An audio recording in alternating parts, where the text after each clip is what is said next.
नमस्ते आप सभी को, स्वागत है हमारे चैनल जीत की पाठशाला पर। आज हम डिस्कस करेंगे 4.3.1 बर्मीज इन्वेशन 1817। तो चलिए बिना किसी देरी के इस वीडियो को शुरू करते हैं।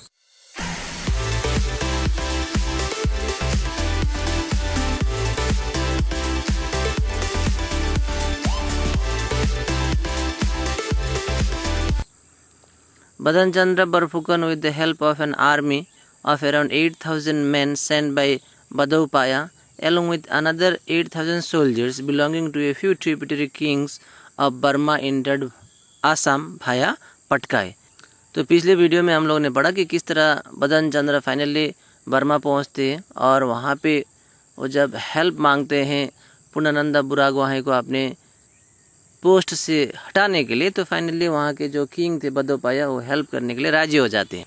तो यहाँ पे कहा गया है कि बदन चंद्र बरफुकन जिन्हें बदोपाया 8,000 सोल्जर्स देते हैं, तो उन 8,000 सोल्जर्स और साथ ही अन्य जो छोटे छोटे राज्यों के राजाएँ थे वहाँ पे बर्मा में, तो वहाँ के राजाओं ने और 8,000 सोल्जर्स बदन चंद्र बरफुकन को प्रोवाइड किए। यानी कि कुल मिला के बदन चंद्र बरफुकन के पास 16,000 सोल्जर्स होते हैं और उन 16,000 सोल्जर्स को लेके बदन चंद्र बरफुकन पटकाई होते हुए आसाम में इंटर करते हैं।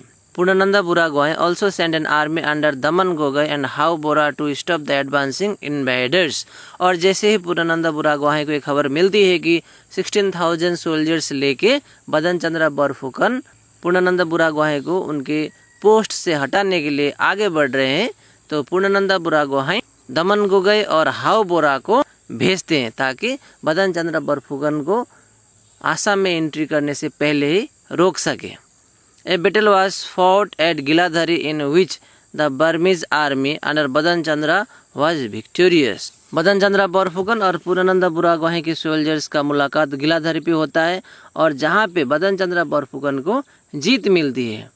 The news of the Ahom defeat saddened the Buragohain so much that he died। और जैसे ही पूर्णानंद बुरागोहाई को अपनी हार की खबर मिलती है, तो दुख के कारण पूर्णानंद बुरागोहाई का डेथ हो जाता है। He was succeeded by his son रुचिनाथ who however lacked the qualities of his father। और पूर्णानंद बुरागोहाई के डेथ के बाद में उनका ही बेटा रुचिनाथ राजगद्दी संभालते हैं, लेकिन रुचिनाथ पूर्णानंद बुरागोहाई के जैसा एक्सपर्ट नहीं थे।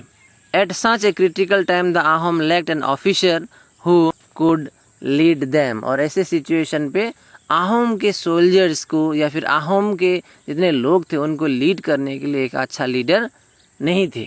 It was decided that the advancing Burmese would be offered resistance। और ये निर्णय किया गया कि जो बदन चंद्र बरफुकन के सोल्जर्स जो आ रहे हैं, आगे बढ़ रहे हैं, उनको रोका जाएगा। The Ahom raised an army and in a fresh engagement at Kathalbari which lies to the east of Dihing the Ahoms were once again defeated। और रुचिनाथ ने एक बार फिर जो बदन चंद्र बरफुकन के सोल्जर्स थे उनको रोकने के लिए अपने सोल्जर भेजे। कठलबारी नामक एक स्थान पर उन लोगों का मुलाकात होता है, दोनों ही पार्टी का, और इस बार भी फिर आहम को हार मिलती है। After the defeat Ruchinath fled to Guwahati. और रुचिनाथ जो कि अपर आसाम में थे, वहाँ से वो भाग के गुवाहाटी चले जाते हैं, यानी कि अपने राज दरबार को छोड़ के अपना लाइफ को बचाने के लिए वो गुवाहाटी की ओर भागते हैं।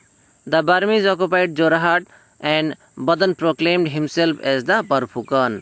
बदन Chandra Barphukan with the help of Burmese army finally they occupied Jorhat. यानी बदन चंद्र बरफुकन बर्मीज का जो सोल्जर्स थे उनका मदद लेते हुए जोरहाट को ऑक्युपाई करते हैं, कैप्चर्ड करते हैं और अपने आप को बरफुकन घोषित करते हैं। He became all powerful and Chandrakanta was retained as the nominal king। और एक बार फिर बदन चंद्र बरफुकन पावरफुल बन जाते हैं और चंद्रकांता सिन्हा को सिर्फ एक नाम के लिए राजा बनाया जाता है। Numali Rajmao the king mother made elaborate arrangements in the capital to welcome Badan.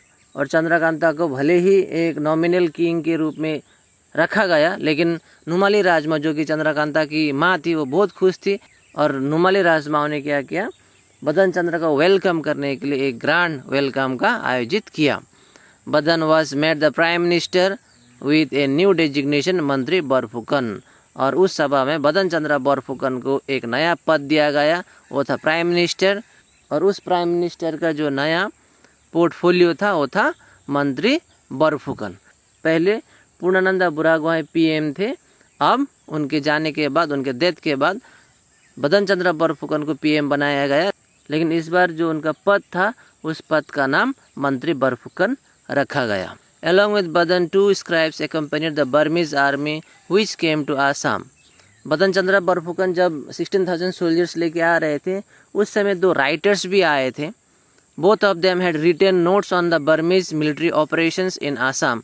और उन लोगों ने क्या किया, बदन चंद्र ने किस तरह सोल्जर्स लेके आसाम के ऊपर आक्रमण किया, किस तरह से जोराहट को कब्जे में लिया और किस तरह से पूर्णानंद बुरागोहाई के हाथों आहोम किंगडम को वापस लिया, वो सारा उन 2 लोगों ने लिखा।